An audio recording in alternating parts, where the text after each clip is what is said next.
الحمد لله رب العالمين والصلاة والسلام على أشرف الأنبياء نبينا محمد صلى الله عليه وسلم وعلى آله وصحبه أجمعين ومن تبعهم بإحسان إلى يوم الدين. أما بعد فأعوذ بالله من الشيطان الرجيم. بسم الله الرحمن الرحيم. رب اشرح لي صدري ويسر لي أمري واحلل عقدة من لساني يفقهوا قولي. ربي يسر ولا تعسر وتمم بالخير. اللهم لا سهل إلا ما جعلته سهلا وأنت تجعل الحزن إذا شئت سهلا. اللهم انفعنا بما علمتنا وعلمنا بما ينفعنا وزدنا علما. آمین یا رب العالمین. اللہ تعالیٰ کی توفیق سے، اس کے فضل و کرم سے آج ہم دوبارہ اس کے پیارے نبی صلی اللہ علیہ وآلہ وسلم کی کچھ احادیث کو سمجھنے کی کوشش کریں گے تاکہ ہم ان کو اپنی زندگی میں اچھے طریقے سے نافذ کر سکیں۔ دو باب ہم کر چکے ہیں کتاب الطہارہ کے ریلیٹڈ۔ کتاب الطہارہ طہارت سے متعلق مسائل کا اس میں ذکر ہے اور اس میں مختلف باب ہیں، جیسے کہ ہم پہلے بھی بات کر چکے ہیں۔ اور سب سے پہلے ہم نے پڑھا باب المیاہ، پانیوں کا باب، کہ کیسا پانی نجس ہے اور کیسا پانی طاہر ہے اور پاک ہے اور وہ پاک کرتا بھی ہے۔ اس کے بعد ہم نے پڑھا باب الآنیہ، برتنوں کا باب، ٹھیک ہے، کہ کیسے برتن جائز ہیں استعمال کرنا اور کیسے برتن ناجائز ہیں۔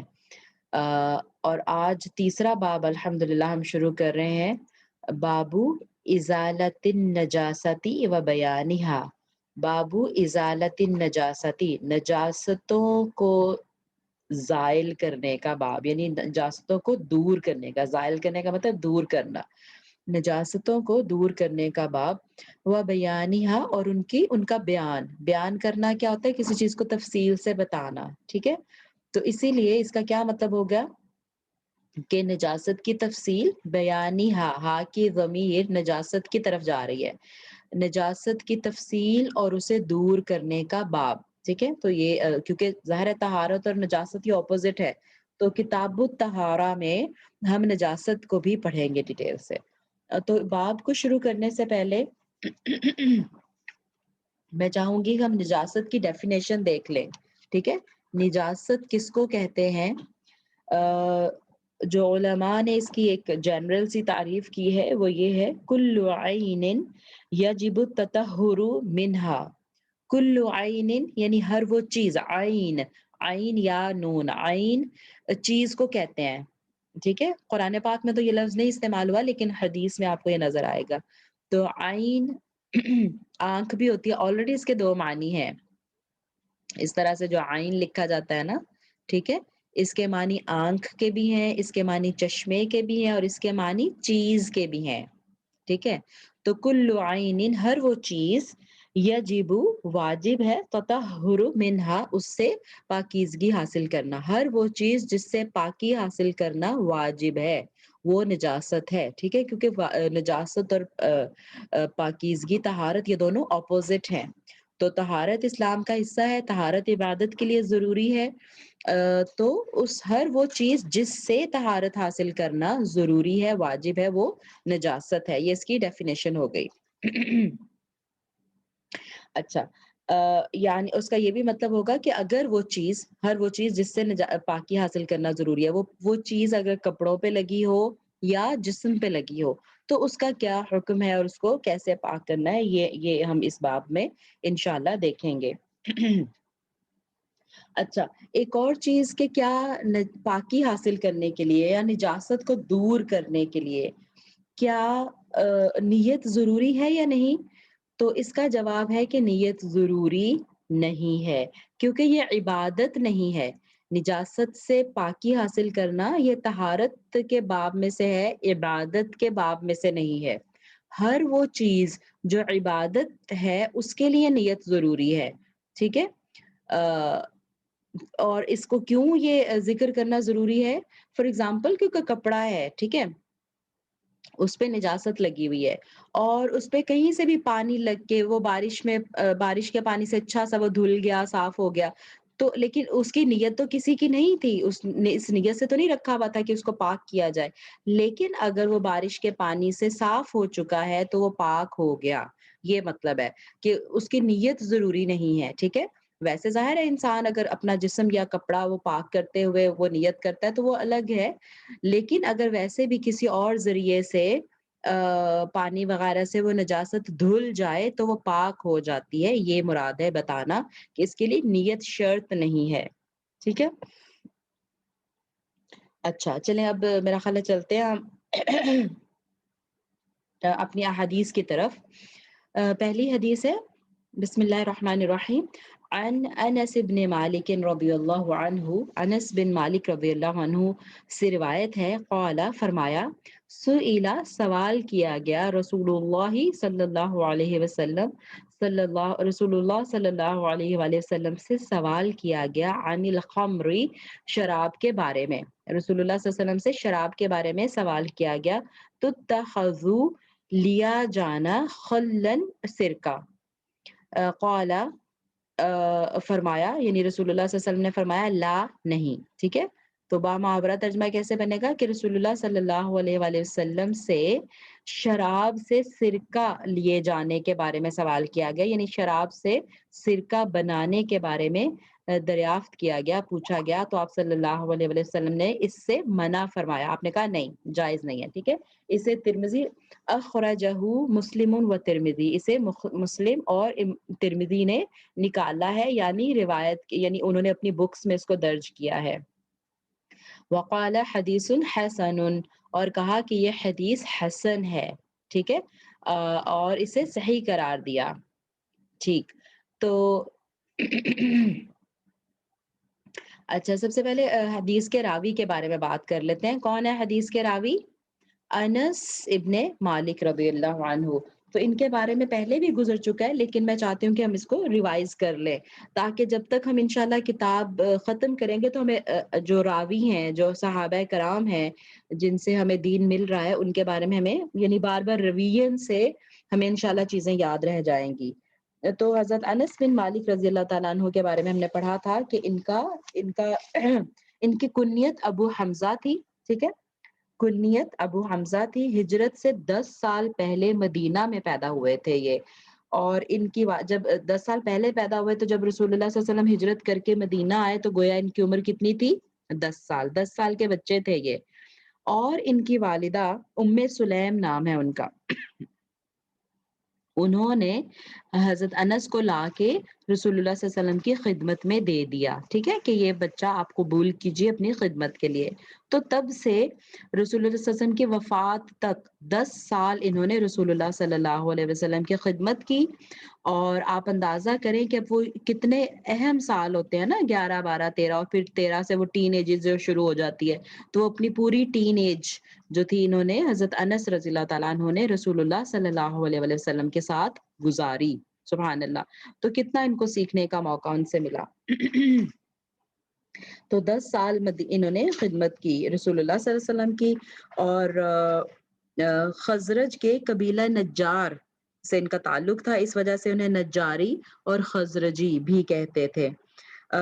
90 یا 91 ہجری میں فوت ہوئے، بصرہ شفٹ ہو چکے تھے، یہ بصرہ میں فوت ہوئے، اور بصرہ میں یہ آخری صحابی تھے، ٹھیک ہے؟ آپ کو پتہ ہے کہ رسول اللہ صلی اللہ علیہ وسلم کے وفات کے بعد پھر خلفائے راشدین کا جو دور آیا تو اس میں صحابہ مدینے سے نکل کے، کیونکہ وہ اسلام پھیل رہا تھا، اسلامی سلطنت پھیل رہی تھی، جنگیں جو ہوئی پرشینز اور رومنز کے خلاف، ٹھیک ہے؟ تو پھر ظاہر ہے جہاں پہ جاتے تھے صحابہ ہی تھے نا جو لے کے پھیلے اسلام کو، تو پھر کچھ جو تھے وہ سیٹل ہو جاتے تھے وہیں ان علاقوں میں، کچھ واپس آ جاتے تھے، تو اس طرح سے صحابہ بھی پھیل چکے تھے۔ خلفاء کے دور میں سارے صحابہ مدینہ میں نہیں رہے، کچھ پھیل گئے، تو یہ جو تھے یہ بصرہ میں شفٹ ہو گئے تھے اور پھر وہیں ان کی وفات ہوئی۔ تقریباً 2286 احادیث ان سے مروی ہیں، اور متفقن علیہ تقریباً 180 احادیث ہیں، ٹھیک ہے؟ یعنی اتنی بڑی تعداد جو ہے وہ بخاری مسلم دونوں میں موجود ہے۔ تقریباً 80 احادیث صرف بخاری میں ہے، 90 احادیث صرف مسلم ہے اور مسلم میں ہے، اور باقی کتابوں میں بھی ان سے احادیث جو ہے وہ روایت کی گئی ہیں، ان سے موجود ہیں ان کی روایت کردہ احادیث۔ چلیں ٹھیک ہے، میرا خیال ہے کافی ہے، اتنی بیسک انفارمیشن بھی ہمیں سارے صحابیوں کے بارے میں یاد ہو جائے تو الحمدللہ it would be great by the end of the book. Okay چلیں اب ہم حدیث کی طرف چلتے ہیں تھوڑا سا، اس سے کہ اس کے کیا فوائد ہیں۔ حدیث تو واضح ہے کہ رسول اللہ صلی اللہ علیہ وسلم سے پوچھا گیا کہ شراب سے سرکہ بنانا کیا صحیح ہے، تو آپ نے اس سے منع فرما دیا۔ اس کا ایک پس منظر ہے وہ ہم دیکھ لیتے ہیں، یہاں سے دیکھیے یہاں پہ بھی لکھا ہوا ہے۔ پس منظر یوں ہے کہ حضرت ابو طلحہ رضی اللہ عنہ ان کے پاس یتیموں کی شراب تھی، ٹھیک ہے، یعنی کچھ یتیم حضرت ابو طلحہ کے زیر کفالت تھے اور ان کا کچھ شراب کا بزنس تھا، وہ بچوں کا، وہ یتیم بچوں کا، یعنی آپ سمجھ لیں کہ ظاہر ان کے والد کا ہوگا تو وہ ان کے پاس آ گیا پھر، چونکہ یہ یتیم بچے ان کی کفالت میں تھے تو ابو طلحہ اس شراب کو دیکھتے تھے، ٹھیک ہے۔ اب جب حرمت آ گئی کہ شراب جو ہے وہ حرام ہے تو اب انہیں یہ پریشانی ہوئی کہ ظاہر ہے یہ بڑا نقصان ہو جائے گا اگر یہ ساری شراب بہا دی جائے بچوں کی، یتیم بچوں کی، تو ان کا تو بڑا نقصان ہو جائے گا۔ تو اس لیے اس سے بچنے کے لیے انہوں نے رسول اللہ صلی اللہ علیہ وسلم سے پوچھا کہ اس کو سرکے میں تبدیل کر لیا جائے اگر، اور پھر وہ سرکہ بیچ دیا جائے، تو آپ صلی اللہ علیہ وسلم نے ایسا کرنے سے صاف طور پر منع فرما دیا، ٹھیک ہے۔ اب اس سے دیکھیں کلی ممانعت پتہ چل گئی، ٹھیک ہے۔ اچھا اب اس میں ابھی بھی اس میں اختلاف ہے کہ کچھ کہتے ہیں کہ یہ ممانعت جو آپ صلی اللہ علیہ وسلم نے فرمائی کیا یہ نہی تحریمی ہے یا نہی تنزیہی ہے۔ آپ کو یاد ہوگا ہم نے یہ بات کی تھی کہ تنزیہ اور تحریم کیا فرق ہے۔ تحریم کا مطلب ہے حرام ہے اور تنزیہ کا مطلب ہے مکروہ ہے، ٹھیک ہے۔ تو کچھ اس کو پھر اب آپ کو یہاں سے یہ بھی اب آہستہ آہستہ اندازہ ہوگا کہ ڈفرینس آف اوپینین کیوں ہے، ٹھیک ہے۔ ڈفرینس آف اوپینین اسی وجہ سے ہے کہ جو اس میں سے حکم ہے وہ نکالنے میں پھر جو ہے نا وہ کچھ علماء کا یہ خیال ہوتا ہے اور کچھ کا وہ خیال ہوتا ہے۔ بہرحال تو یہاں پر ایک بات جو فوائد اس حدیث سے ہمیں مل رہے ہیں، ایک تو یہ پتہ چلتا ہے، دیکھیں کیونکہ جب ہمیں باقی ساری احادیث کو ملا کے ہم جو دیکھتے ہیں نا تو اس میں یہ ہے کہ رسول اللہ صلی اللہ علیہ وسلم نے شراب کو بہا دینے کا کہا، یعنی کیونکہ مکہ میں بہت استعمال ہوتی تھی، مدینہ میں بھی شراب، تو اب جب حکم آیا کہ یہ حرام ہے تو آپ نے یہ نہیں کہا کہ اچھا چلو جو ہے وہ استعمال کر لو یا اس کو کسی اس طرح کر کے یا اس طرح کر کے استعمال کر لو، کہا کہ بہا دیں۔ اور مکہ کی گلیوں میں شراب بہی، مدینہ کی گلیوں میں شراب بہی، ٹھیک ہے۔ تو اب اگر کسی اور طرح سے اس کو استعمال کرنا جائز ہوتا تو وہ اس طرح بہائی نہ جاتی، ٹھیک ہے۔ اس دوسری سے یہ بھی پتہ چلا کہ جو چیز اٹ سیلف حرام ہے اس کو یعنی اس کو جڑ سے ہی ختم کرنا ضروری ہے، یہ نہیں کہ اس کا کسی ادھر ادھر سے رد و بدل کر کے اس کو کسی اور طرح سے استعمال کر لیا جائے۔ اچھا ایک اور اس پہ اوپینین ہے کہ اگر خود بخود کوئی شراب تھی اور وہ پڑی ہوئی سرکے میں تبدیل ہو جائے خود بخود تو اس کا استعمال کرنا جائز ہے، یہ بھی علماء نے اس سے مسئلہ نکالا ہے، ٹھیک ہے۔ خود تبدیل کرنا جائز نہیں ہے، لیکن اگر آٹومیٹیکلی پڑی ہو جائے یا کسی اور وجہ سے، یہ بھی تب کی بات ہی ہو سکتی ہے، ظاہر ہے اب جب شراب رکھنا ہی جائز نہیں ہوگا تو پھر وہ پڑی سرکے میں تبدیل ہو جائے تو پھر اس کا جواز کہاں سے بنے۔ لیکن اگر کبھی ایسا ہو فار ایگزامپل کوئی نیو کنورٹ ہے، پہلے اس کے پاس شراب تھی، ٹھیک ہے، پہلے وہ نان مسلم تھا، ظاہر ہے جو احکامات یا جو ہمیں فوائد ملتے ہیں وہ ہمیشہ کے لیے قیامت تک کے لیے ہیں۔ تو اگر کوئی ایسا کیس ہو کہ کوئی نان مسلم تھا اب وہ مسلمان ہو گیا اور اس کے پاس کوئی شراب رکھی تھی اور وہ رکھے رہنے سے سرکے میں خود بخود تبدیل ہو چکی ہے تو پھر اس کا استعمال اس کے لیے جائز ہوگا، ٹھیک ہے۔ تو یہ ساری چیزیں اس سے ہمیں پتہ چلتی ہیں۔ تو اگر اب کوئی اس سے دیکھیں کوئی اگر یہ فتویٰ دیتا ہے کہ شراب سے سرکہ بنانے کا جواز ہے تو وہ صریح غلط فتویٰ ہے، اس صریح حدیث کے اگینسٹ ہے وہ، ٹھیک ہو گیا۔ اگلی حدیث پہ چلتے ہیں۔ تو نجاست، ہاں اچھا اس حدیث کا باب سے کیا تعلق ہے، کیونکہ باب ہمارا کیا تھا، نجاست کو دور کرنا اور نجاست کی تفصیل اور اس کو دور کرنے کا باب۔ باب سے کیا تعلق ہے، باب سے یہ تعلق ہے کہ کچھ لوگ شراب کو دیکھیں، شراب حرام تو ہے، کیا یہ نجس بھی ہے؟ یہ دو الگ الگ چیزیں ہیں، ٹھیک ہے؟ اس میں ہم یہ اصول یاد رکھیں گے کہ ہر حرام چیز نجس نہیں ہے، لیکن ہر نجس چیز حرام ہے، ٹھیک؟ میں آپ کو سمجھاتی ہوں، جیسے سونے کا استعمال ہمیں پتہ ہے مردوں کے لیے حرام ہے، ٹھیک ہے نا؟ ریشم کا استعمال مردوں کے لیے حرام ہے، لیکن کیا سونا اور ریشم نجس بھی ہیں، گندگی ہے، ناپاکی ہے؟ نہیں، ایسا نہیں ہے کہ سونا جو ہے وہ ٹچ کر جائے آپ کے ساتھ تو آپ کو دھونا پڑے گا، نہیں، کیونکہ نجاست کی تعریف ابھی ہم نے کیا دیکھی؟ نجاست یہ ہے ہر وہ چیز جس سے پاکی حاصل کرنا ضروری ہے، ٹھیک ہے؟ تو نجاست ایک الگ چیز ہے اور حرام ہونا ایک دوسری چیز ہے۔ تو میں نے بتایا کہ ہر نجس چیز لازم حرام ہوگی، لیکن ہر حرام چیز لازم نجس نہیں ہوگی، ٹھیک؟ اس کی میں نے مثال آپ کو دے دی سونے اور ریشم سے، جو مردوں کے لیے تو حرام ہے ان کو پہننا، لیکن وہ نجس نہیں ہے، ٹھیک ہو گیا؟ اچھا، اب شراب جو ہے یہ حرام ہے، تو ہر حرام چیز نجس نہیں ہے، یہ ہم نے سمجھ لیا۔ تو کیا شراب اگر کپڑوں پہ لگ جائے، جسم پہ لگ جائے، تو کیا وہ اس کو دھونا ضروری ہے، اس کو پاک کرنا ضروری ہے؟ اس میں اختلاف ہے علماء کا، ٹھیک ہے؟ جو یہ مؤلف رحمہ اللہ ہیں جنہوں نے یہ کتاب لکھی ہے، ان کے نزدیک شراب نجس بھی ہے، اگر وہ کپڑوں پہ جسم پہ لگ جائے تو اس کو دھونا ضروری ہے، ٹھیک ہے؟ اس لیے وہ اس حدیث کو اس باب میں لے کر آئے ہیں، یعنی شراب کو وہ نجس سمجھتے ہیں اور وہ اس باب میں لے کر آئے ہیں، ٹھیک ہے؟ لیکن جمہور علماء کا یہ خیال ہے کہ شراب نجس نہیں ہے، اس میں ڈفرنس آف اوپینین ہے، یہ میں نے آپ کو واضح کر دیا۔ سوال میرا خیال اینڈ پہ لوں گی انشاءاللہ میں، ٹھیک ہے؟ جس کا بھی جو پوائنٹ ہے وہ ضرور نوٹ کرتے جائیں آپ، تو انشاءاللہ پھر میں اینڈ پہ لے لوں گی۔ ہاتھ اگر ایک دو کھڑے ہوئے مجھے نظر آ رہے ہیں تو I'm sorry، بس میں بتا دوں سبق، پھر اس کے بعد ہم لیتے ہیں سوال۔ چلیں اگلی حدیث میں چلتے ہیں۔ وعنہ، دیکھیں اس طرح لکھا ہے وعنہ، اس سے کیا مراد ہے کہ انہی سے روایت ہے، کن سے؟ جن سے پہلی حدیث روایت ہے، ٹھیک ہے؟ حضرت انس بن مالک رضی اللہ تعالیٰ عنہ سے ہی روایت ہے، قال، انہوں نے فرمایا، لما، جب، کانا یوم خیبر، جب خیبر کا دن تھا، امر رسول اللہ صلی اللہ علیہ وسلم، رسول اللہ صلی اللہ علیہ وسلم نے حکم دیا ابا طلحہ، ابو طلحہ کو، ٹھیک ہے؟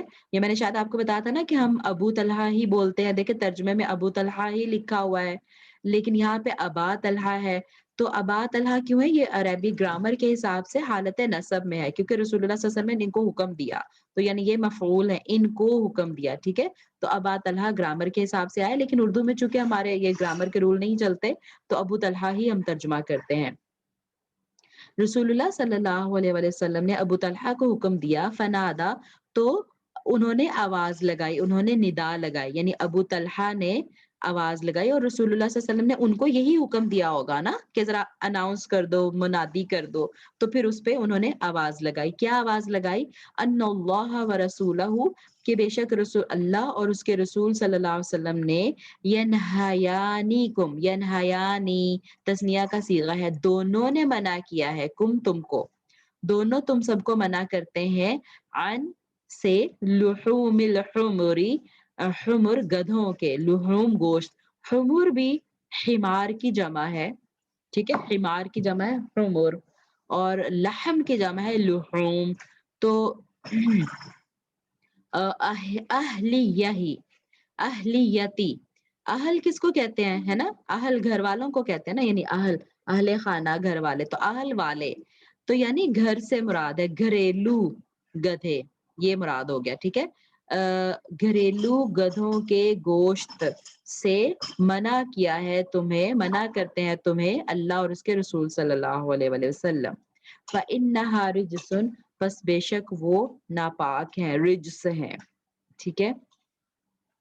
یہ حدیث ہے کہ رسول اللہ صلی اللہ علیہ وسلم نے ابو طلحہ کو غزوہ خیبر کے دن حکم دیا کہ گھریلو گدھے، یعنی ابو طلحہ کو حکم دیا کہ یہ آواز لگا دو، اور انہوں نے آواز لگائی کہ اللہ اور اس کے رسول صلی اللہ علیہ وسلم تمہیں گھریلو گدھوں کے گوشت سے منع کرتے ہیں، متفقن علیہ حدیث ہے یہ۔ متفقن علیہ کا مطلب آپ کو یاد ہو گیا ہوگا اب تک کہ اس بخاری اور مسلم دونوں نے روایت کیا ہے اپنی کتابوں میں، ٹھیک ہے۔ اچھا اب یہاں پہ یعنی ایک تو یہ پتہ چلا کہ واو لگا کے اللہ اور اس کے رسول صلی اللہ علیہ وسلم کو جمع کیا جا سکتا ہے، کہاں؟ جہاں پہ کچھ احکامات ہیں، کیونکہ اوامر و نواہی یہاں ہے نا کہ ان اللہ و رسولہ، ٹھیک ہے، تو جہاں اطاعت کی بات ہوتی ہے وہاں اللہ اور اس کے رسول کی اطاعت ایکول ہے، ٹھیک ہے۔ ویسے مرتبے میں یقیناً اللہ تعالیٰ اور رسول اللہ صلی اللہ علیہ وسلم کا کوئی کمپیریزن نہیں ہے، اللہ خالق ہے، رسول اللہ صلی اللہ علیہ وسلم مخلوق ہے، لیکن جہاں پہ اوامر اور نواہی کی بات آتی ہے، حلال حرام کی، وہاں واو سے حرف عطف واو کے ذریعے ان دونوں کو جمع کیا گیا ہے، یہ جائز ہے، ٹھیک ہے، کیونکہ ابو طلحہ نے اسی طرح آواز لگائی کہ اللہ اور اس کے رسول صلی اللہ علیہ وسلم دونوں تمہیں منع کرتے ہیں، ٹھیک ہے، تو یہ بات پتہ چلی یہاں سے۔ اس سے ایک یہ پتہ چلا کہ گھریلو گدھے کا گوشت حرام ہے، تو پھر ساتھ ہی یہ بھی پتہ چل گیا کہ جنگلی گدھے کا گوشت حلال ہے، ٹھیک ہے، حلال کہہ لیں یا مباح کہہ لیں، مباح کہیں گے اس کو، ٹھیک ہے۔ مباح کا کیا مطلب ہوتا ہے؟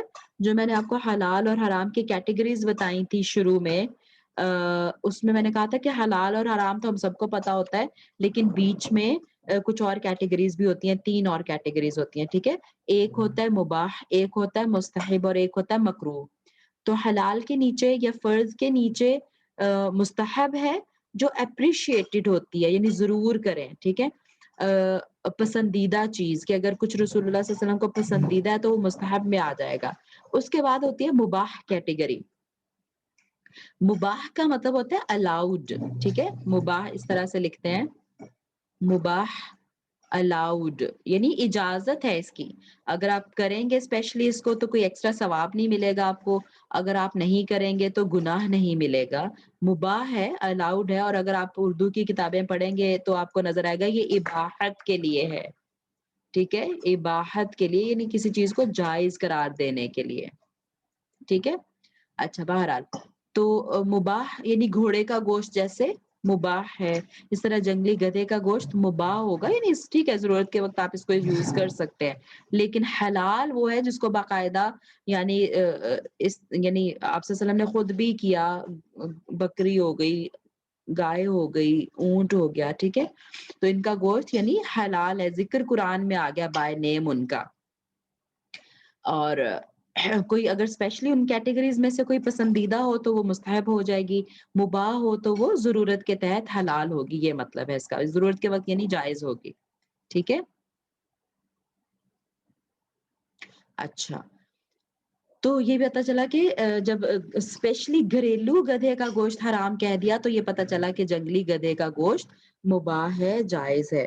اس کے علاوہ اب یہ اس سے جو مطلب ہے کہ کیونکہ یہ نجس کی اس کیٹیگری میں لا رہے ہیں نا، تو ائمہ اربعہ کے مطابق جو ہمارے 4 ائمہ ہیں فقہ کے، ٹھیک ہے، ان کے مطابق اس کا جھوٹا پاک ہے، یعنی کیونکہ باب ہم پڑھے نجاستوں کا، ٹھیک ہے نا، تو اس میں گوشت کے حرام ہونے کا تو ذکر آ گیا، تو کیا گدھا اس کی کھال وغیرہ کیا وہ نجس ہے؟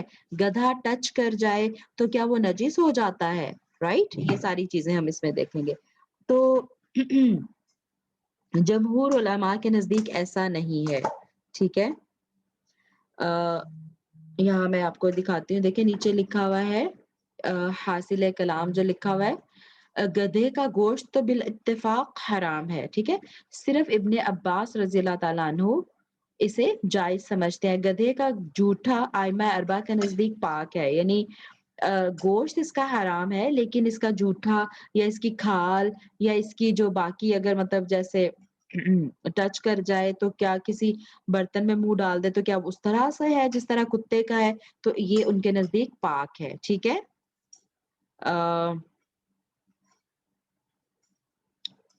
بعض فقہا امام حسن بصری اور امام اوزاعی وغیرہ رحمہ اللہ وغیرہ اسے ناپاک کہتے ہیں، اس بارے میں ائمہ اربعہ کی رائے جو ہے وہ قابل ترجیح اور زیادہ، یعنی ائمہ اربعہ جو اسے پاک کہتے ہیں وہ جمہور کے نزدیک وہ زیادہ صحیح رائے ہے، ٹھیک ہے، کیونکہ حرام کے لیے صحیح نس ہونا ضروری ہے، واضح طور پہ نس ہونا۔ جیسے کتے کے بارے میں واضح طور پہ نس آ گئی نا، رسول اللہ صلی اللہ علیہ وسلم نے خود حدیث میں بتا دیا، ٹھیک ہے؟ تو اس کے بارے میں ایسا کچھ نہیں بتایا جو دلیل ہے کہ وہ پاک ہے، ٹھیک ہے؟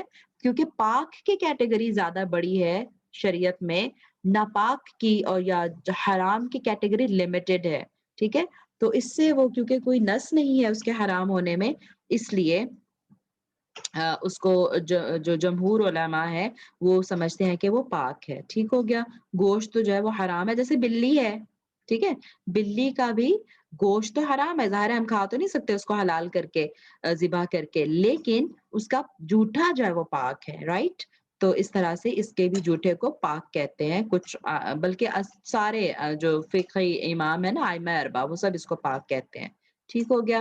اچھا، جو ابو طلحہ ہیں جو حدیث کے راوی ہیں، ان کے بارے میں ہم نے بات نہیں کی تھی۔ ان کا کنیت آپ کو جیسے پتہ بھی چل رہا ہوگا، ابو طلحہ یعنی طلحہ کے والد، تو اس کا مطلب ہے نام نہیں ہے یہ ان کا، یہ ان کی کنیت ہے، اور ان کا نام ہے زید بن سہل بن الاسود بن حرام رضی اللہ عنہ، انصاری ہیں، کبار صحابہ کرام میں سے ہیں۔ اور کسی کو یاد ہے کہ کبار صحابہ کی کیا ڈیفینیشن بتائی تھی میں نے؟ کبار اور صغار صحابہ اگر آپ کو نظر آئے، ہاتھ اٹھائیں ذرا، یہ میں چاہتی ہوں آپ سے پوچھوں کسی سے، کبار صحابہ اور صغار صحابہ کا کیا مطلب ہے؟ جی انمیوٹ کریں سمیہ۔ السلام علیکم ورحمۃ اللہ وبرکاتہ۔ وعلیکم السلام ورحمۃ اللہ۔ جی میم، کبار صحابہ کا مطلب ہے جو ان کی عمر جو ہے وہ حضرت محمد صلی اللہ علیہ وسلم کے آس پاس ہو یا ان سے تھوڑی بڑی ہو، تھوڑا آہستہ بولیں اور تھوڑا اونچا بولیں، آواز نہیں آ رہی مجھے آپ کی، آواز کم لگ رہی ہے۔ جی کبار صحابہ سے مراد مطلب جن کی عمر جو ہے وہ حضرت محمد صلی اللہ علیہ وسلم کے آس پاس یا ان سے ہاں تھوڑی زیادہ یا کم اس طرح سے ہاں تھی، ہاں ہاں اور ہاں صحابہ جو ہے بچوں مطلب بچے تھے، چھوٹے صحابہ تھے جن کی عمر جو ہے وہ کم ہاں، تھی۔ آپ کی آواز کے ساتھ کوئی مسئلہ ہے، ٹھیک ہے، لیکن سمجھ آ گئی مجھے، جزاک اللہ خیر۔ یا دو ڈیوائسز آن ہیں آپ کے گھر میں؟ نہیں میم، ایک ہی، آئی ڈونٹ نو کیا مسئلہ ہے، اور کلاسز میں تو نہیں ہوتا، آئی ڈونٹ نو۔ اچھا، تھوڑا سا ایکو بھی لگ رہا تھا مجھے، چلیں جزاک اللہ خیر بہرحال۔ ٹھیک ہے، تو کبار صحابہ سے مراد وہ صحابی ہیں جن کی ایج رسول اللہ صلی اللہ علیہ وسلم کی عمر کے آس پاس تھی، ٹھیک ہے؟ یعنی وہ بھی بڑے صحابی تھے، یعنی اچھے 20s کے اوپر تھے، یا 30s، مطلب اس طرح تھی۔ لیکن صغار صحابہ وہ ہیں جو بچے تھے اس وقت بالکل، ٹھیک ہے؟ اور پھر بعد میں آپ صلی اللہ علیہ وسلم کے بعد وہ صحیح جوان ہوئے اور انہوں نے پھر سرو کیا۔ تو ان کی عمر جو تھی ہجرت سے، یہ 36 سال پہلے پیدا ہوئے تھے، ٹھیک ہے؟ تو یعنی رسول اللہ صلی اللہ علیہ وسلم جب مدینہ آئے تو یہ 36 سال کے تھے، تو ظاہر اچھا بڑا آدمی ہوتا ہے وہ، اور اس لیے ان کو کبار صحابہ میں شامل کرتے ہیں۔ 20 سے زیادہ حدیث ابو طلحہ سے روایت کی گئی ہیں، اس میں سے 2 جو ہیں وہ متفقن علیہ ہیں، ان میں سے ایک تو یہی ہے جو بھی ہم نے پڑھی، متفقن علیہ حدیث ہے، ٹھیک ہے؟ اور ایک صحیح بخاری میں ہے، ایک صحیح مسلم میں، اور باقی احادیث جو 20 میں سے باقی احادیث ہیں وہ حدیث کی باقی کتابوں میں موجود ہیں۔ اور ظاہر ہے مدینہ میں پیدا ہوئے تو انصاری صحابی ہیں۔ تمام غزوات میں رسول اللہ صلی اللہ علیہ وسلم کے ساتھ شامل رہے۔ غزوہ احد میں رسول اللہ صلی اللہ علیہ وسلم کا دفاع کرتے ہوئے ان کا ہاتھ شل ہو گیا، اللہ اکبر۔ معرکہ حنین میں بھی 20 دشمنان اسلام کو انہوں نے قتل کیا، اور یہاں لکھا ہے کہ 34 یا 51 ہجری میں، تو یہ والا 34 والا صحیح ہے، شیخ صاحب نے ہمیں یہی بتایا تھا، 34 ہجری میں انہوں نے انتقال فرمایا، اور یہ اس وقت حضرت عثمان رضی اللہ تعالیٰ عنہ کا دور خلافت چل رہا تھا، اور حضرت عثمان رضی اللہ تعالیٰ عنہ انہوں نے ہی ان کی نماز جنازہ پڑھائی، ٹھیک ہے؟ اور یہ بڑے بہادر صحابی تھے، شاہ سوار صحابہ میں ان کا شمار ہوتا تھا، یعنی غزوات وغیرہ میں کچھ صحابی اس میں ہوتے تھے نا، پیدل ہوتے تھے، اور کچھ گھوڑوں پہ سوار ہو کے آگے بڑھ کے لیڈ کرتے تھے، تو یہ شاہ سوار صحابہ میں شامل تھے۔ ان کی آواز بھی کافی بلند تھی، تو اس لیے غزوہ حنین کے موقع پر بھی جب یہ اناؤنسمنٹ کرنی تھی تو آپ صلی اللہ علیہ وسلم نے ابو طلحہ کو حکم دیا کہ آپ اعلان کر دیں یہ سب لوگوں میں۔ تو اس سے یہ بھی پتہ چلتا، فائدہ حدیث سے یہ بھی ملتا ہے کہ یعنی جتنا زیادہ لوگوں تک شرعی احکامات پہنچائے جائیں وہ بہتر ہے۔ چونکہ ان کی آواز بلند تھی نا، اس لیے ان کو چوز کیا گیا کہ جتنے زیادہ لوگوں تک پہنچ سکے کلیئرٹی کے ساتھ، وہ زیادہ اچھی بات ہے۔ تو پھر اسی سے ہم یہ بھی نکالتے ہیں کہ اس کے لیے مائکرو فون وغیرہ یوز کرنا ہے نا، کچھ ایسی شرعی احکامات کی ترویج کے لیے یا تبلیغ کے لیے تو وہ جائز ہے، ٹھیک ہے۔ یہ سارے کچھ فوائد ہمیں ملتے تھے، ٹھیک ہے۔ میرا خیال ہے آگے چلتے ہیں اگلی حدیث پر۔ تو ہمیں یہ پتا چلا کہ اس کا جھوٹا جو ہے وہ جمہور علماء کے نزدیک پاک ہے، ٹھیک ہے۔ اور اگر یہ ساتھ لگ جائے کپڑوں وغیرہ کے جسم کے تو وہ ناپاک نہیں ہوں گے، ٹھیک ہے، کیونکہ ہم نجاستوں کا باب پڑھ رہے ہیں۔ لیکن مؤلف رحمہ اللہ کے نزدیک ناپاک ہے، اس لیے انہوں نے اس کو اس باب میں شامل کیا ہے۔ اگلی حدیث دیکھتے ہیں۔ وعن عمر بن خارجہ رضی اللہ عنہ قال، عمر بن خارجہ رضی اللہ عنہ سے روایت ہے کہ فرماتے ہیں خطبنا، ہمیں خطبہ دیا رسول اللہ صلی اللہ علیہ وسلم بمنا، منا میں رسول اللہ صلی اللہ علیہ وسلم نے ہمیں خطبہ دیا، وہو علی راحلتہ، اور وہ اپنی اونٹنی پر تھے۔ راحلہ اونٹنی کو کہتے ہیں، یعنی سواری، اپنی سواری پر تھے، یعنی اپنی اونٹنی پر تھے۔ وَلُعَابُهَا یسیلو، اور وَلُعَابُهَا، اور اس کا لعاب، لعاب کیا ہوتا ہے؟ تھوک۔ ہا کی ضمیر راحلہ کی طرف جا رہی ہے، یعنی اونٹنی کی طرف، اور اس کی جو تھوک تھی وہ اونٹنی کا تھوک اعلی یسیلو، وہ بہ رہا تھا، اعلی کتفی، میرے کندھے پر۔ جو عمر بن خارجہ ہیں وہ خود ہی بیان کرتے ہیں کہ ہمیں رسول اللہ صلی اللہ علیہ وسلم منا میں خطبہ دے رہے تھے، اور اس کی جو اونٹنی پر سوار ہو کے خطبہ دے رہے تھے، ٹھیک ہے۔ اور وہ جو اونٹنی کی نکیل تھی نا، وہ انہوں نے پکڑی ہوئی تھی عمر بن خارجہ نے، اور وہ کہہ رہے ہیں کہ وہ جو اونٹنی کا لعاب تھا وہ میرے کندھوں پر بہ رہا تھا۔ بس یہ حدیث ہے، ٹھیک ہے۔ اخرجہ احمد و ترمذی، اسے امام احمد اور امام ترمذی نے اپنی بک میں اس کو درج کیا ہے اور اسے صحیح قرار دیا ہے، ٹھیک ہے۔ اب یہ جو حاصل کلام ہے، دیکھیں حاصل کلام کیا ہے کہ ان حیوانات کا لعاب دہن پاک ہے جن کا گوشت کھایا جاتا ہے، ٹھیک ہے۔ اور یہ اس میں کوئی رسول اللہ صلی اللہ علیہ وسلم کے الفاظ نظر آ رہے ہیں آپ کو کہ آپ صلی اللہ علیہ وسلم نے یوں کہا ہو؟ نہیں، کچھ بھی نہیں نظر آ رہا، ٹھیک ہے۔ تو اب آپ کو یہ بات بھی سمجھ آ گئی ہوگی جو شروع میں بتائی گئی تھی کہ حدیث قولی بھی ہوتی ہے، فعلی بھی ہوتی ہے، اور تقریری بھی ہوتی ہے، ٹھیک ہے۔ ایک حدیث کی کیٹیگری تھی حدیث تقریری۔ تقریری سے کیا مراد ہے کہ اس میں اقرار ہے رسول اللہ صلی اللہ علیہ وآلہ وسلم کا، تو یہ حدیث تقریری کی مثال آپ کے سامنے آ گئی، ٹھیک ہے۔ یعنی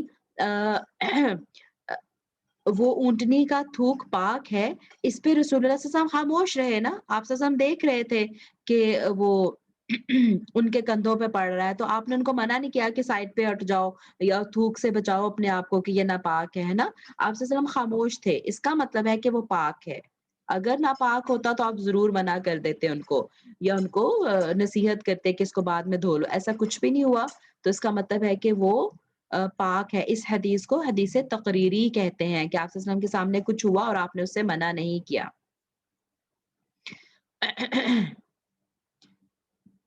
ٹھیک ہے، تو میرا خیال ہے بہت واضح حدیث ہے یہ، ہے نا۔ تو آگے چلتے ہیں انشاءاللہ ہم ان کے بارے میں دیکھ لیتے ہیں، صحابی کے بارے میں۔ سوری، ایک منٹ۔ عمر بن خارجہ جو ہے یہ اسدی صحابی، یعنی قبیلہ اسد سے ان کا تعلق تھا۔ کچھ لوگ کہتے ہیں کہ قبیلہ عشر سے تعلق تھا، جسے ابو موسیٰ عشری، یہ آپ نے سنا ہوگا نا نام، تو عشری عشر قبیلے سے تھے۔ یا کچھ کہتے ہیں کہ انصاری، الانصار، انصار بھی شاید قبیلے کا نام تھا، اس سے تھے۔ یا کچھ کہتے ہیں کہ جمحی قبیلے سے تھے، لیکن اسدی قبیلے کے بارے میں زیادہ شہرت ہے ان کی۔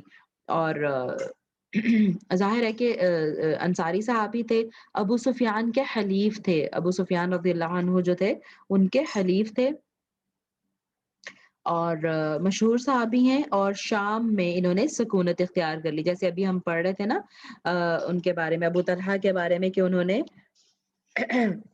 ابو طلحہ کے نہیں، حضرت انس بن مالک کے بارے میں ہم پڑھ رہے تھے کہ انہوں نے بصرہ میں سکونت اختیار کر لی تھی، تو ان کے بارے میں ہے کہ انہوں نے شام میں سکونت اختیار کر لی تھی۔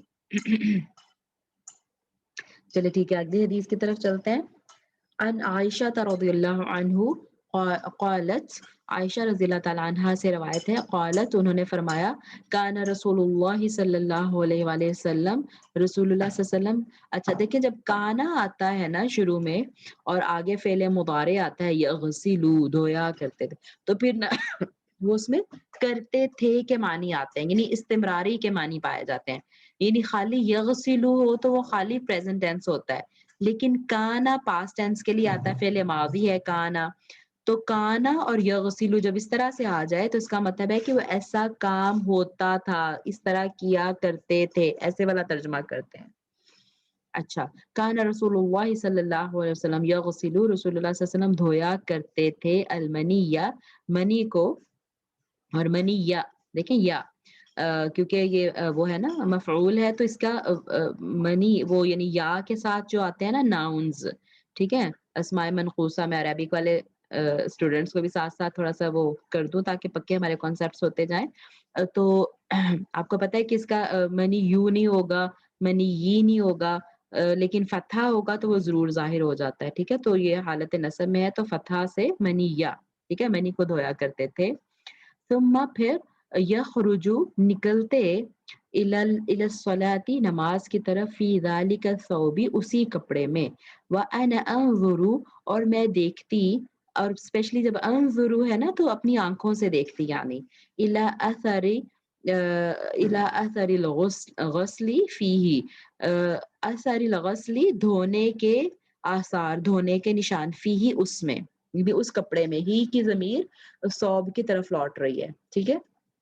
تو حضرت عائشہ رضی اللہ تعالیٰ عنہ سے روایت ہے، وہ کہتی ہیں کہ نبی صلی اللہ علیہ وآلہ وسلم منی کو دھویا کرتے اور پھر اسی کپڑے میں نماز کے لیے نکلتے، اور میں اس میں دھونے کے نشان دیکھتی، یعنی اس کپڑے پر دھونے کے، نہیں گیلا کپڑا ہوتا یا بہرحال وہ پتہ چلتا ہے کہ ابھی دھویا گیا ہے اس کو، ٹھیک ہے.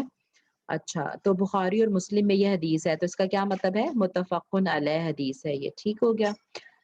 اب منی کا لفظ اس میں آیا ہے، ٹھیک ہے، اور اچھا چلے اگلا بھی پڑھ لیتی ہوں. ولی مسلمن، یہ الفاظ دیکھیں متفقن علیہ ہے تو اس کا مطلب ہے کہ بخاری مسلم دونوں میں ہے. ولی مسلمن اور مسلم کے الفاظ ہی ہیں، تو اس کا مطلب ہے کہ یہ جو اوپر الفاظ ہیں یہ بخاری کے ہیں، ٹھیک ہے، صحیح بخاری کے الفاظ ہیں، اور جو نیچے مسلم کے الفاظ الگ سے بھی لکھے ہیں وہ کیا ہے؟ لقد كنت افرکہ، اور یقیناً میں کھرچ دیا کرتی ہوں اس کو یعنی منی کو، یعنی یہ ایڈیشن ہے مسلم میں، ٹھیک ہے. من ثوب رسول اللہ صلی اللہ علیہ وآلہ وسلم، رسول اللہ صلی اللہ علیہ وسلم کے کپڑوں سے، فرقن کھرچنا، فیصلی فیہ پس وہ اس میں نماز پڑھتے، ٹھیک ہے. وفی لفظ، اور ایک اس طرح سے بھی روایت آئی ہے، اس طرح سے بھی الفاظ آئے ہیں، لہو اس کے، لقد یعنی اور مسلم ہی کی، لہو کا مطلب اسی کی کس کی؟ یعنی مسلم کی، کیونکہ یہاں مسلم کی بات ہو رہی ہے نا. تو صحیح مسلم ہی کی ایک اور روایت میں اس طرح بھی الفاظ آئے ہیں، لقد كنت احکہ، یعنی میں اس کو، کنتو بھی یہاں آیا نا، دیکھیں یہ بھی کانا کا ہی وہ ہے، متکلم کا صیغہ، اور پھر یہ آگے پریزنٹ ٹینس آیا تو پھر وہی کہ ایسے کر دیا کرتی تھی، ٹھیک ہے، وہ استمراری کے معنی اس میں آ گئے. کیا کیا کرتی تھی؟ یابسن خشک، جب وہ خشک ہوتی تھی، بظفری، اب ظفر ناخن کو کہتے ہیں، اور ظفری میرے ناخن، یعنی اپنے ناخنوں سے، من ثوبہ اس کے کپڑوں سے. یعنی مسلم ہی کی اور روایت ہے کہ میں جب وہ منی خشک ہو جاتی تو میں اسے اپنے ناخنوں سے کھرچ دیا کرتی تھی کپڑے سے، ٹھیک ہے. تو اچھا اب ہم دیکھ لیتے ہیں کہ منی کیا ہے، ٹھیک ہے. اور اس سے جو احادیث سے جو فائدے مل رہے ہیں نا اس حدیث سے، وہ یہ مل رہے ہیں، دیکھیں ایک تو سب سے پہلے فائدہ یہ مل رہا ہے کہ ایسی کچھ معاملات جن کو انسان شرم کے باعث بیان نہ کرے لیکن شرعی احکام کے طور پر وہ بیان کرنے پڑے تو اس میں شرم محسوس نہیں کرنی چاہیے، کیونکہ پاکی ناپاکی کا معاملہ چونکہ ہماری عبادت کے لیے بہت اہم ہے، اس لیے اس کے بیان کرنے میں کوئی شرم محسوس نہیں کرنی چاہیے. اور دوسرا پتہ چلتا ہے اس سے ہمیں کہ آپ صلی اللہ علیہ وسلم کتنے زاہد تھے. زاہد سے کیا مراد ہے؟ زہد، زہد و تقوی، تقوی کا ایک ایکسٹریم لیول یا سادگی کا ایک ایکسٹریم لیول، اس کو زہد کہتے ہیں، ٹھیک ہے؟ ز ہ دال، زہد، زہد آپ نے شاید سنا ہو لفظ، نہیں سنا ہو تو اب سن لے. زہد تقوی کا ایکسٹریم لیول ہے، ٹھیک ہے؟ سادگی کا ایکسٹریم لیول ہے. یعنی رسول اللہ صلی اللہ علیہ وسلم کے پاس سونے کے کپڑے الگ نہیں تھے، جو گھر میں عام پہنے ہوتے تھے انہی میں سوتے تھے، اور پھر باہر نکلنے کے بھی کپڑے الگ نہیں تھے. جیسے ہمارے یہاں ہوتا ہے نا، جب باہر نکلنا تو نہیں، ذرا یہ ٹھیک ٹھاک والے کپڑے پہن کے نکلیں، اور سونے کے کپڑے الگ ہیں، ویسے گھر میں پہننے کے الگ ہیں، باہر جانے کے الگ ہیں. ایسا نہیں تھا. دیکھیں انہی کپڑوں میں آپ سے سوتے تھے، انہی کپڑوں میں گھر میں رہتے تھے، انہی کپڑوں میں باہر نکلتے تھے. تو زہد و تقوی رسول اللہ صلی اللہ علیہ وسلم کا اس سے پتہ چلتا ہے، سادگی پتہ چلتی ہے اس سے. اچھا، اور دوسرا جو میں کہہ رہی تھی کہ بازار منی کے سلسلے میں جو احکام ہے وہ پتہ چلتا ہے. اب منی کیا ہے؟ ظاہر ہے کہ یہ ڈسچارج ہے، ٹھیک ہے؟ جو جو شہوت کے ساتھ نکلتی ہے، ڈسچارج ہوتی ہے انسان کے جسم سے، چاہے مرد ہو یا عورت، ٹھیک ہے؟ دونوں کے جسم سے منی خارج ہوتی ہے، مرد ہو یا عورت، ٹھیک؟ شہوت کے ساتھ جو لکوڈ نکلتا ہے وہ منی ہے، اور اس کے پاک یا ناپاک ہونے میں اختلاف ہے، ٹھیک ہے؟ اس کے بھی پاک یا ناپاک ہونے میں اختلاف ہے. علماء کا ایک گروہ اس کو پاک کہتا ہے اور دوسرا گروہ ناپاک کہتا ہے. دونوں ہی اس حدیث سے استدلال کرتے ہیں، اپنی دلیل وہ اسی حدیث سے پکڑتے ہیں. جو گروہ اس کو پاک کہتا ہے وہ یہ کہتا ہے کہ دیکھیں، اگر چونکہ باقی جو ہے نا کہ خرچ دیا کرتی تھی، جب خشک ہو جائے تو اس کو خرچ کے بس صاف کر لیں، دیٹس انف. تو اس کا مطلب ہے کہ یہ ناپاک نہیں ہے، کیونکہ پاک ہوتی تو اس کو پانی سے دھونا ضرور ہوتا، چاہے خشک بھی ہو جائے پھر بھی اس کو پانی سے دھویا جاتا، ٹھیک ہے؟ یہ ان کی دلیل ہے. کیونکہ جہاں پہ باقی ناپاکی کو دور کرنے کا نا، جیسے پیشاب ہے یا کوئی اور چیز ہے اس طرح کی، تو اس کو تو نہیں کہا کہ خشک ہو جائے تو بس ایسے ہی اس کو چلو ذرا مل لو، بس نہیں، رائٹ؟ تو اس کا مطلب کہ وہ لازم ناپاک ہے، پیشاب وغیرہ، یا اس طرح خون جو ہے حیض کا یا دوسرا، آگے احادیث اور بھی آئیں گی اس سلسلے میں. تو اس کو بھی خالی کھرچنے سے کام نہیں چلتا، اس کو دھونا پڑتا ہے لازم، ٹھیک؟ لیکن یہاں پہ جب بات ہو رہی ہے کہ اگر وہ خشک ہو جاتی منی، تو حضرت عائشہ کہہ رہی ہیں کہ میں کھرچ کے اس کو صاف کر دیا کرتی تھی، تو اس کا مطلب ہے کہ وہ پاک ہے. اور جو اس کو دھونے کا حکم ہے وہ بس نظافت کے لیے ہے، کہ ذرا صفائی انسان کو حاصل ہو جائے، ناپاکی اور پاکی کا معاملہ نہیں ہے، ٹھیک ہے؟ وہ جو اس کو پاک قرار دیتے ہیں نا، وہ اس سے دلیل لیتے ہیں کہ اگر ناپاک ہوتی تو خشک ہونے کے بعد بھی دھونے کا حکم ہوتا، ٹھیک ہے؟ اور جو یہ کہتے ہیں کہ ناپاک ہے، تو وہ کہتے ہیں کہ ظاہر ہے آپ نے جب دھویا اس کو تو اگر وہ پاک ہوتی تو پھر دھونے کی ضرورت نہ ہوتی، تو ان کا یہ دلیل ہے، ٹھیک ہے؟ تو واللہ عالم. لیکن اچھا، پھر وہ یہ چونکہ یہ وہ مادہ ہے جس سے انسان کی پیدائش ہوتی ہے نا، اسی مادے میں سے، یعنی جو وہ بہرحال جو پیدائش کا سلسلہ شروع ہوتا ہے، تو وہ کہ انسان کا مادہ منویہ یعنی منی جو ہے وہ، یعنی ایک علماء کا طبقہ یہ کہتا ہے کہ نہیں، ناپاک چیز سے انسان کو پیدا نہیں کیا اللہ تعالیٰ نے، ٹھیک ہے؟ تو بہرحال یہ بڑی لمبی ڈیٹیلڈ بحث جاتی ہے. دونوں کے پاس جو ہے وہ دلائل بھی ہیں، اور دونوں میں سے دیکھیں حضرت کہ جو کہتے ہیں نا کہ منی جو ہے وہ یعنی جیسے پانی آنکھ سے جو نکلتا ہے، یا جو انسان کا جو تھوک ہے وہ پاک ہے، ٹھیک ہے؟ اس طرح یہ بھی پاک ہے. امام شافعی رحمہ اللہ، امام داؤد ظاہری، امام احمد اور ائمہ اربعہ میں یہ تو ائمہ میں سے ہے نا جو اس کو پاک کہتے ہیں. اسی طرح حضرت علی رضی اللہ عنہ، حضرت سعد بن ابی وقاص، حضرت عبداللہ بن عمر رضی اللہ عنہ، اور ام المومنین حضرت عائشہ رضی اللہ تعالیٰ عنہا اس کو پاک سمجھتی تھیں، ٹھیک ہے؟ اور جو دوسرے ہیں ان کے نزدیک بھی، جیسے ائمہ میں سے امام مالک، امام ابو حنیفہ وغیرہ جو ہے وہ اس کو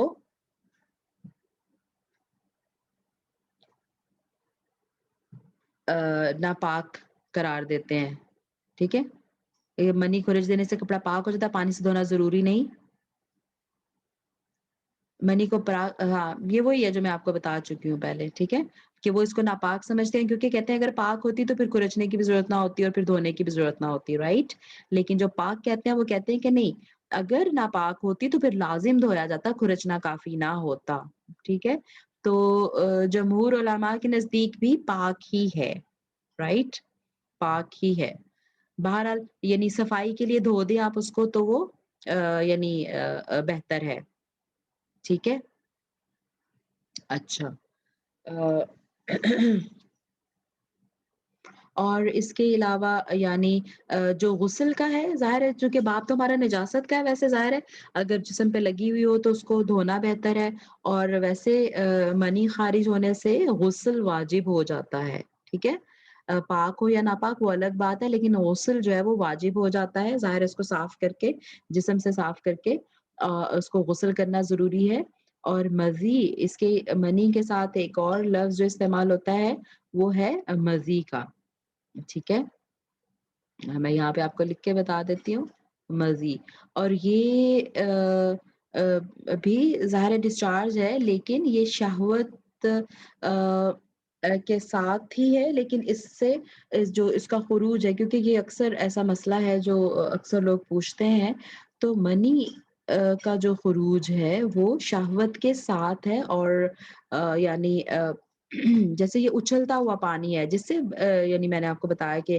انسان کی پیدائش کا عمل بھی پھر اسی سے شروع ہوتا ہے منی سے اچھلتا ہوا پانی اس کو قرآن میں بھی کہا گیا ہے ٹھیک ہے لیکن مزی جو ہے یہ اچھلتا ہوا پانی نہیں ہے تو شہوت کے ساتھ ہی ہے بلکہ اس کے بعد اور یہ پتلا ہوتا ہے مادہ مزی جو ہے یہ پتلا مادہ ہوتا ہے منی جو ہے یہ تھک مادہ ہوتا ہے ٹھیک ہے اور مزی کے خارج ہونے سے وضو ٹوٹ جاتا ہے اور وضو کرنا ضروری ہے اور غسل کرنا ضروری نہیں ہے ٹھیک ہے یہ بھی شہوت سے ہی خارج ہوتا ہے لیکن جو منی ہے اس سے وضو کے علاوہ غسل بھی واجب ہو جاتا ہے یہ ڈفرینس ہے دونوں میں ظاہر ہے دونوں کو دھو کے وضو کرنا چاہیے اور بلکہ ایک اور لفظ ہے ودی ٹھیک ہے یہ جو ہے اس کا شہوت سے کوئی تعلق نہیں ہے کبھی کبھی ویسے بھی انسان کو جو ہے وہ ڈسچارج فیل ہوتا ہے ٹھیک ہے تو وہ ودی ہوتی ہے اور اس سے وضو بھی نہیں ٹوٹتا بس وہ یہ مطلب یہ کہہ لیں کہ بے ضرر ہے لیکن مزی سے وضو ٹوٹ جاتا ہے وضو رپیٹ کرنا ضروری ہوتا ہے اور منی سے غسل واجب ہو جاتا ہے ٹھیک ہے چلے میرا خیال ہے کافی ہے اس پہ اتنی بات کسی کا کوئی کوشچن ہوگا تو پھر ہم انشاءاللہ لے لیں گے اس کو حضرت عائشہ رضی اللہ تعالیٰ عنہ کے بارے میں ہم نے بات نہیں کی ایز اے راویہ تو عائشہ صدیقہ بنت ابی بکر رضی اللہ عنہما کیونکہ دونوں سے اللہ تعالیٰ راضی ہوا صدیقہ جیسا آپ دیکھ رہے ہیں ان کا ٹائٹل ہے حضرت عائشہ صدیقہ ٹائٹل ہے عائشہ نام ہے ہجرت مدینہ سے 2 سال قبل ماہ شوال میں رسول اللہ صلی اللہ علیہ وسلم نے ان کو اپنی زوجیت میں لیا اس وقت ان کی عمر تقریباً 6 سال تھی تو آپ کہہ لیں کہ ہجرت سے 7-8 سال پہلے پیدا ہوئی ٹھیک ہے اور جس وقت نکاح ہوا اس وقت ان کی عمر 6 سال تھی اور رخصتی 1 ہجری میں ہوئی اس وقت ان کی عمر تقریباً 9 سال ہو چکی تھی حضرت عائشہ رضی اللہ تعالیٰ عنہ کی عمر 9 سال تھی ظاہر ہے بالغہ تھی اس وقت اور 57 یا 58 ہجری میں رمضان میں ان کی وفات ہوئی 17 رمضان کو اور 18 سال کی عمر میں بیوہ ہو گئی ٹھیک ہے 9 کیونکہ 1 ہجری میں آئی نا تو 9 سال آپ صلی اللہ علیہ وسلم کے ساتھ رہی اور پھر 11 کے شروع میں تو آپ صلی اللہ علیہ وسلم کی وفات ہو گئی تو 9 سال یعنی آپ صلی اللہ علیہ وسلم کے ساتھ رہیں اور پھر 18 سال ان کی عمر تھی اور پھر باقی جو اپنی عمر کے دیکھے اتنے سال ہیں انہوں نے بیوگی کی عمر گزاری لیکن ظاہر ہے کہ امہات المومنین میں سے ہیں تو دوسری شادی کی ان کو اجازت ہی نہیں تھی بڑی عالمہ فاضلہ تھی اتنی چھوٹی عمر میں رسول اللہ صلی اللہ علیہ وسلم کی زوجیت میں آ گئیں تو ہمیں اندازہ ہے کہ ان کی بھی جو ٹین ایجرز کی پوری عمر ہے وہ رسول اللہ صلی اللہ علیہ وسلم کے ساتھ گزری اور پھر وہ بہت اہم سال ہوتے ہیں انسان کی زندگی کے اور ان کی یادداشت بہت اچھی تھی اور بہت یہ وسیلہ بنی پھر ذریعہ بنی علم کو اسپیشلی رسول اللہ صلی اللہ علیہ وسلم کی جو آئلی زندگی ہے اس کو کیونکہ آئلی زندگی تو ازواج مطہرات کے تھرو ہی آ سکتی تھی نا امت کے سامنے تو ازواج مطہرات میں سب سے زیادہ بلکہ فیمیل صحابیات میں صحابہ میں تو حضرت ابو ہریرہ ہے نا سب سے زیادہ حدیث کو بیان کرنے والے، تو خواتین صحابیات میں سب سے زیادہ احادیث حضرت عائشہ رضی اللہ تعالیٰ عنہا سے مروی ہیں۔ تقریباً 2210 احادیث حضرت عائشہ سے مروی ہیں، اور ان میں سے آ، صحیح بخاری میں 64 احادیث ہیں، صحیح مسلم میں 68 احادیث ہیں، اور متفقن علیہ 174 174 احادیث ہیں حضرت عائشہ رضی اللہ تعالیٰ عنہا کی جو متفقن علیہ ہیں، ٹھیک ہے؟ اور ظاہر ہے مقام و مرتبہ بہت بلند تھا۔ مجھے یاد آ گئی ایک حدیث، ایک دفعہ کسی نے آپ صلی اللہ علیہ وسلم سے پوچھا کہ آپ کو سب سے زیادہ کس سے محبت ہے؟ تو آپ صلی اللہ علیہ وسلم نے کہا کہ حضرت عائشہ سے، سبحان اللہ۔ اس سے ہمیں یہ بھی پتہ چلتا ہے کہ میاں بیوی اپنی محبت میں، یا اسپیشلی شوہر بیوی سے محبت ایکسپریس کرنے میں لوگوں کے سامنے، اس کو کوئی شرم نہیں آنی چاہیے۔ آج اگر ہم کہہ دیں تو ہمیں یہی ہوتا ہے کہ دیکھو ذرا کیسے بیوی کا نام لے دیا، تو آپ صلی اللہ علیہ وسلم نے اپنے صحابہ میں بیٹھے ہوئے حضرت عائشہ کا نام لے دیا کہ مجھے ان سے سب سے زیادہ محبت ہے، ٹھیک ہے؟ پھر وہ صحابی نے اسپیشلی کہا کہ مردوں میں سے کس سے زیادہ محبت ہے، تو آپ صلی اللہ علیہ وسلم نے فرمایا کہ ان کے والد سے، ٹھیک ہے، یعنی حضرت ابوبکر سے۔ تو بہت محبت کرتے تھے آپ صلی اللہ علیہ وسلم حضرت عائشہ سے، اور حضرت عائشہ کے پاس ہی آپ صلی اللہ علیہ وسلم کے آخری 2 ہفتے گزرے عمر کے، کیونکہ آپ صلی اللہ علیہ وسلم کی جو 9 ازواج مطہرات تھیں، ان کے آپ صلی اللہ علیہ وسلم ان کے پاس، یعنی آپ نے باریاں مقرر کی ہوئی تھی، ایک دن ایک کے پاس رکتے تھے، دوسرے دن دوسری کے پاس، لیکن جب بیمار ہو گئے آپ تو اب باقی ازواج مطہرات سے اجازت لے کے آپ حضرت عائشہ رضی اللہ تعالیٰ عنہا کے پاس آپ نے اسٹے کیا، کیونکہ ویسے بھی کمزوری کی وجہ سے چلنا آپ کو مشکل تھا، اور آپ ایک جگہ پہ اسٹے کرنا چاہتے تھے، تو پھر حضرت عائشہ رضی اللہ تعالیٰ عنہا کی گود میں آپ صلی اللہ علیہ وسلم کے آخری زندگی کے لمحات گزرے، ان کی گود میں تھے آپ صلی اللہ علیہ وسلم کی جب وفات ہوئی، اور آپ صلی اللہ علیہ وسلم کی خدمت کا موقع ان کو ملا۔ اور اس کے علاوہ واقعہ افک کے حوالے سے ہمیں پتہ ہے، انشاءاللہ جب ہم اپنی سیرت کی، ہم نے قرآن کی تفسیر شروع کی ہوئی تو اس میں بھی ذکر پڑھیں گے، آسمان سے حضرت عائشہ رضی اللہ تعالیٰ عنہا کی برات کے لیے سورہ نور کی آیات نازل ہوئی، بہت بڑا مقام، ٹھیک ہے؟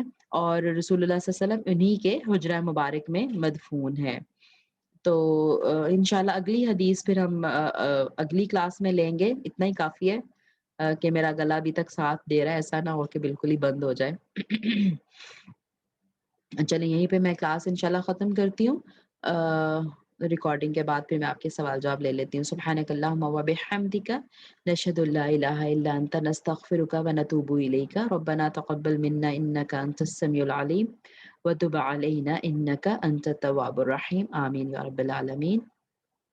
السلام علیکم و رحمۃ اللہ وبرکاتہ۔